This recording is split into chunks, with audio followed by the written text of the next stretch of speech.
વિભાગની આગાહી 7 દિવસ વાતાવરણ સૂકું રહેશે। 4 દિવસ બાદ 2 થી 3 ડિગ્રી તાપમાન વધવાની શક્યતા છે।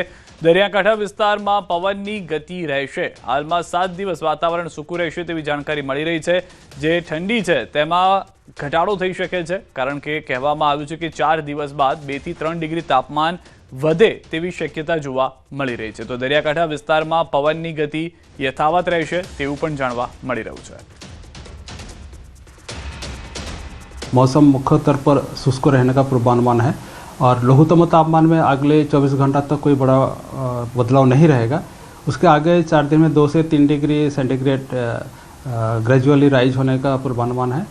फिर उसको आगे 2 दिन कोई बड़ा बदलाव नहीं रहेगा, NLC कैटेगरी में जाएगा। રાજસ્થાનના કાશ્મીર તરીકે ઓળખાતા માઉન્ટ આબુમાં પ્રવાસીઓનો જમાવડો જોવા મળી રહ્યો છે। અહીં કડકડતી ઠંડીમાં વાહનો પર બરફના થર જામી રહ્યા છે। પ્રવાસીઓ મોસમનો પહેલો બરફ જોઈને રોમાંચિત થઈ ગયા છે। માઉન્ટ આબુમાં મોડી રાત્રિનું તાપમાન -2 ડિગ્રી નોંધાયું હતું। ક્યારેક આવતી આ કડકડતી ઠંડીથી બચવા માટે લોકો બોનફાયરનો સહારો લઈ રહ્યા છે। પ્રવાસીઓ સવારે વહેલા ઉઠીને મોસમનો પહેલો બરફ જોવા માટે રસ્તાઓ પર નીકળતા જોવા મળ્યા હતા। માઉન્ટ આબુમાં અચાનક 10 ડિગ્રીનો ઘટાડો થયો અને તે -2 ડિગ્રી સેલ્સિયસ સુધી પહોંચી ગયું। નક્કી તળાવ અને ગુરુ શિખરમાં માઇનસ તાપમાનને કારણે વાહનો પર બરફ દેખાઈ રહ્યો છે।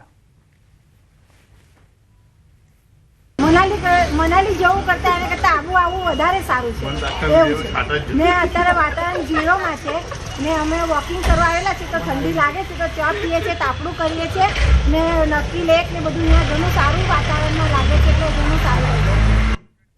જમ્મુ કાશ્મીરના ગુલમર્ગના પર્યટન સ્થળમાં પ્રવાસીઓનો જમાવડો જોવા મળી રહ્યો છે। કેટલાક લોકો ખાસ કરીને બરફ વર્ષા માટે આવે છે તો કેટલાક લોકો બરફ વચ્ચે પોતાનો જન્મદિવસ ઉજવવા માટે આવ્યા છે। ઘણા પ્રવાસીઓ કિંગ ડોરી અને આફ્રોજ પર્વતના કુદરતી સૌંદર્યનો આનંદ માણવા પહોંચ્યા। આ પ્રવાસીઓ અહીંના લોકોની પ્રશંસા પણ કરે છે। हम बर्थडे हर तरीके से मनाने की कोशिश करते हैं, अच्छे से अच्छा करते हैं हर साल, पर लगता है ये एक जो चीज़ है वो शायद सबसे यूनिक, सबसे डिफरेंट और सबसे मज़ेदार रही।